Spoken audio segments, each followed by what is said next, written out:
the boy who would steal winter.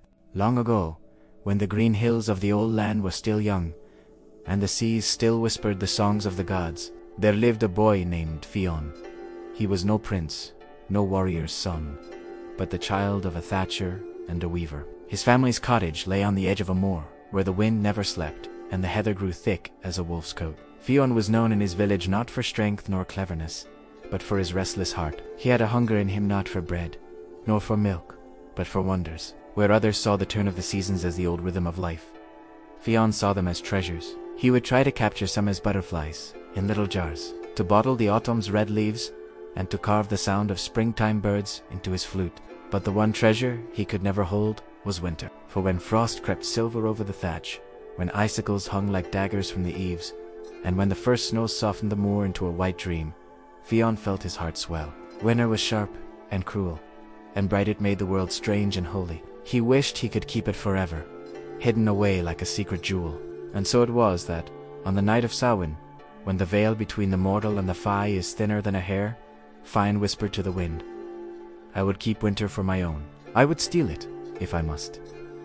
The wind heard him, and carried his words over the frozen lake and through the blackthorn thickets, up into the crystal halls of Oighreata, the fairy queen of frost. She was the mistress of snow, the weaver of rime, the daughter of the first northern star. Her gown was spun from frost itself, glittering and sharp, and her crown was a circlet of ice, so cold it sang. When Oighreata heard a mortal boy wish to steal her season, she laughed, a sound like shattering icicles. Yet laughter among the Fae is seldom without malice, and she whispered to her court, "Let him try." The road to the frozen glade. Fion decided that he must have winter, no matter the cost. He gathered some supplies, food, drink, and his trusted wooden flute into a bag and set off. The heather lay stiff beneath a glassy coat of rime, and every thorn bush glittered as though strung with beads of ice. A pale track lay before him, marked not by hoof nor boot, but by the shimmer of frost that deepened with each step. The air grew sharper as he walked, so keen it stung his lungs, and his breath rose like banners above him. Unbeknownst to Fion, Oighreata had already opened the path to her court, and every step he took brought him closer. The world around him shifted. The moor's familiar stones bent into strange shapes, standing stones crowned with icicles, oaks whose branches rattled like bone, streams that rang like bells when the wind passed over them. The deeper he went, the more he knew he had left the mortal lands behind. Then came the voices. They whispered at the edges of his hearing, like reeds sighing in a frozen lake. Sometimes they laughed, teen and cold, like the chime of glass. Once, he felt a tug at his cloak, but when he turned there was nothing but whirling snow. Fion pressed on, clutching his small wooden flute as though it were a talisman. At last, the path opened into a glade where no mortal season held sway. The ground was paved with ice, clear as crystal, and above hung branches sheathed in silver frost, bending under the weight, yet never breaking. Every twig gleamed with a light of its own, so the glade shone brighter than the moon. Around the circle of trees stood Oighreata's courtiers, pale figures in garments of snow and sleet, crowned with shards of glass, their faces beautiful and terrible as a frozen river. They did not speak, but the air thrummed with their presence, a silence heavier than any sound. "Greetings, boy," said a chilling and ancient female voice, echoing as though from within a cavern of ice. "You have found the frozen glade, where winter dwells eternal. Step into my court, if you still dare to claim what is mine." This voice could be no other than Oighreata, Queen of Frost. The court of the frozen glade. Fion walked forward, entranced by the beauty of the court. The glade shimmered like a cathedral built from ice. Along the outer circle, beneath the silver branches, stood the courtiers of Oighreata. They were tall and willowy, their forms half-sin, as though woven from mist and moonlight. Some wore mantles of hoarfrost, their hems dragging trails of white across the crystal floor. Others were clad in robes cut from sheets of ice so thin they clinked like glass when they moved. Each Fae bore a circlet wrought from winter's shapes, stag antlers rhymed with frost, spirals of frozen ivy, or circlets of pale holly that gleamed as if carved from pearl. Their faces were beautiful and terrible in equal measurelets, blue as storm, eyes pale and depthless, skin that shone as though carved from marble dusted with snow. When they shifted, it was soundless, as if the silence of falling snow itself clothed them. Some courtiers carried long, slender spears of icicle, which glowed faintly from within. Others bore harps of crystal strung with threads of wind. Now and then, a harp was plucked, and the note rang sharp as breaking glass, echoing high into the branches. Strange dancers whirled across the floor, thin figures like frost spirits, cloaked in veils of snowflakes that never touched the ground. They twined and twisted, their movements as intricate as frost spreading across a windowpane. Everywhere, the court shimmered with light, not of sun or moon, but of frost itself. That strange glow which makes the world both bright and hushed. The air smelled faintly of pine and iron, sharp enough to sting the nose. Above, the silver branches rattled, though no wind stirred. At last Fion reached the center of the court, whereupon a throne carved from a single block of flawless ice sat Oighreata, the Queen of Frost herself, tall and radiant. Her gown flowed like a river of glaciers, its folds sparkling with every hue of winter. Blue as shadowed snow, white as a frozen dawn, silver as moonlit ice. Her hair was long and luminous, each strand thin as spun glass, tumbling like frozen waterfalls down her shoulders. Upon her brow rested a glowing blue crown of purest frost, sharp and delicate, yet forever on the edge of vanishing into mist. Her eyes, when they fell upon Fion, were two stars burning pale and cold, the light of the far northern sky. And when she spoke, her voice was not merely heard but felt, like the shiver that runs through the bones when the wind howls across a frozen lake. "Boy," she said, and her voice made the trees groan with ice, "you would steal winter from me. Is it so?"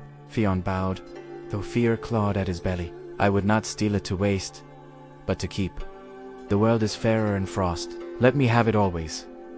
The Queen of Frost narrowed her eyes, which were pale as frozen glass. "Winter is not yours, nor mine to give away. It must come and go as the great wheel turns. But if your desire burns so fierce, I will set you 3 trials. Should you pass, winter shall be yours to hold. Should you fail, you shall be mine, flesh, breath, and soul, to wear as an ornament in my eyes." And though the boy's hands trembled, he said, "I will take the trials. The first trial, the silence of snow." "Bring me the silence of snow," commanded the queen. Fion bent to gather snow in his hands, but it crumbled into slush and slipped away. He tried to trap it in a jar, but the air within remained only empty. He lay upon the ground, pressing his ear against the drift, and though the snow smothered every sound, he could not catch its essence. Then he began to wander. He crossed the valley where cottages lay half buried in white, their hearths long cold. He saw a stag frozen mid-leap, a perfect sculpture of frost, its breath stilled in crystal. He climbed a hill and found a birch grove where every branch glittered like glass, and the hush was so complete that even his heartbeat seemed forbidden. As they walked, snowflakes seemed to whisper in his ears. They shaped themselves into voices thin, high, and mocking. "Why do you chase silence, little thief?" one hissed. "Catch us if you can," giggled another. Shadows darted at the corners of his sight, white shapes that leapt from drift to drift, leaving no print behind. They tugged at his cloak, stole the sound from his own footsteps, even tried to pull the flute from his hand. One slipped close enough to breathe in his ear. "Give us your flute, boy, and we'll give you silence forever." But Fion clutched his flute tight, refusing their bargains. At last he realized the silence of snow was not a thing to be taken, but a thing to be remembered. So he drew forth his flute. Standing alone amid the falling flakes, he played a tune so soft and fragile it seemed the music of silence itself. The snow thickened around him, falling in time with the notes, and when he stopped there was nothing. No echo, no breath, only stillness. The whispering voices had fled, their laughter swallowed whole by the tune. When he returned to the queen, he played for her. The hush poured forth from the flute, and for a heartbeat even her court stood utterly still, their whispers smothered by the spell. Oighreata's lips curved, though whether in mirth or approval none could tell. "You have caught the hush of the world beneath my hand. Few have heard it, and fewer still have carried it. The second trial, the bite of frost." Next she took him to a river wound in chains of ice. The surface gleamed white-blue, and spears of icicle dripped like fangs from the banks. The air burned his lungs, and his fingers went stiff.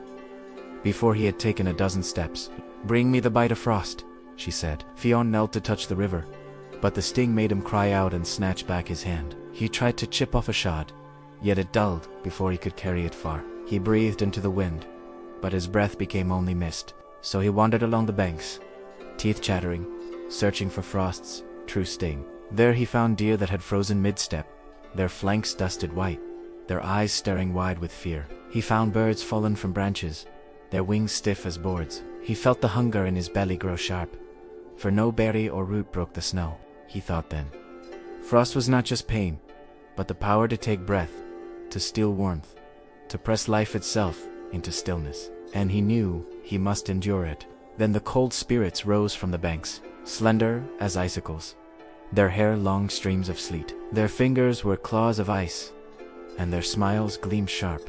One touched his cheek. The bite of frost is ours to give. Bow your head, boy, and we'll kiss you cold. Then you'll carry winter's sting in your bones forever. Another dipped her hand into the river and drew out a fish made of crystal, its scales cutting the air. Take this, she crooned. It is frost's bite, caught for you already. The queen will never know the difference. But Fion saw the trick. The crystal fish was hollow, glitter without truth, and the cold kiss they offered would be no gift, but a curse, chaining him forever as their plaything. He turned from them, though their laughter rang like snapping ice. Choosing pain of his own will, he pressed his hand to the river, and the spirits shrieked and vanished into mist.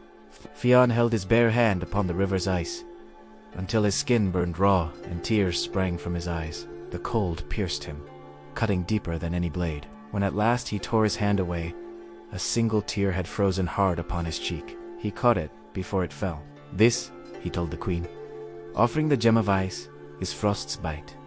The sharpness it carves into flesh and heart. The queen took the frozen tear between her fingers, and for a moment her gaze lingered on him, curious, almost softened. You speak true. Frosty Spain, but it is also the beauty of steadfastness. You are learning, little mortal. The third trial, the heart of winter. The queen carried him at last to the highest mountain, where storms ran wild across the ridges like packs of wolves. Snow slashed his skin, sleet blinded him, and the wind struck him flat to the ground. The mountain groaned, alive with thunder and ice. Bring me the heart of winter, Oighreata commanded, her voice booming over the gale. Fion began to climb. The snow came waist deep, each step heavier than the last. His lips split and bled in the cold, his feet numb beneath him. Many times he nearly fell into drifts that would have buried him forever. Still he pressed on, remembering the queen's words, remembering the hush of snow and the bite of frost. The storm was full of voices, the wind howled with laughter, and in its shrieking came words. Turn back, mortal, cried one forbiddingly. No heartbeats in winter, only death. Take that truth to your queen. Another voice followed. Sleep here, boy, beneath the drift. That is winter's heart, to lie down and never rise. As they climbed saw visions in the storm's eye, the snow shaped itself into faces. His mother bent by the hearth, his father binding straw to the thatch, his village huddled against the dark. He saw them sleeping, dreaming beneath winter's hand, waiting for the spring that would wake them. Then shapes rose in the snow. Warriors of frost, hollow-eyed, their blades of ice gleaming. They circled him, their feet leaving no mark. We are winter's heart, they chanted. Strike us down if you dare, and we shall be yours. Fion raised his flute and played not a battle song, but a lullaby. The tune wove through the storm, soft as falling flakes. The frost warriors faltered, swaying like reeds. One by one, they lowered their blades, their shapes unraveling into snow, until only the storm remained. When at last he saw the world sleeping beneath him, he knew the frost fae had lied. Winter's heart was not death, no cruelty, nor endless night, but the quiet turning toward life to come. At last, he reached the peak, where the world lay spread beneath him. The land was white and still, sleeping under frost's cloak. No beasts moved, no men labored, all waited in peace. And he understood. Winter's heart was not cruelty, nor death, but rest. It was the stillness that cradled life until the world was ready to rise again. Fion fell to his knees and cried softly. The heart of winter is this, to keep the world in sleep, so that it may live again. It cannot be stolen, for it is a turning, not a treasure. The wind fell silent. The storm dissolved into falling flakes. The sky opened, pale and clear, and for the first time the queen smiled not coldly, but with the sorrowful beauty of ice melting in spring. You have spoken truly, boy, she said, and she flew them back to her court on the winds of winter. The Ice Queen's verdict. Back in the frozen glade, The Fey nobles whispered, "He has passed. He is too bold. He is only a mortal child." But Oighreata raised her hand, and silence fell. "Boy," she said, "you have answered well, and yet you cannot keep winter, for to keep it is to break the world. But your longing is true, and true longing leaves its mark." She touched his brow with her finger of frost. At once, Fion's hair turned silver. Though he was but a boy, his breath would ever cloud in the air. His skin would always bear the chill of frost, and wherever he walked, a trace of winter would follow: snow in the grass, ice on the eaves, a sudden hush in the air. He returned to his village, changed. Some feared him, for he carried the cold. Some blessed him, for his fields never knew blight. But never again did he try to steal what belonged to the turning of the seasons. And on winter nights, when the snow lay thick and the world was silent, villagers swore they saw a tall woman in frost white, watching from the edge of the moor, watching the boy who had once tried to steal winter. So it is told, and so it shall be remembered, that winter is not to be held, but to be honored, and that even the smallest heart may carry the silence, the bite, and the heart of the season itself.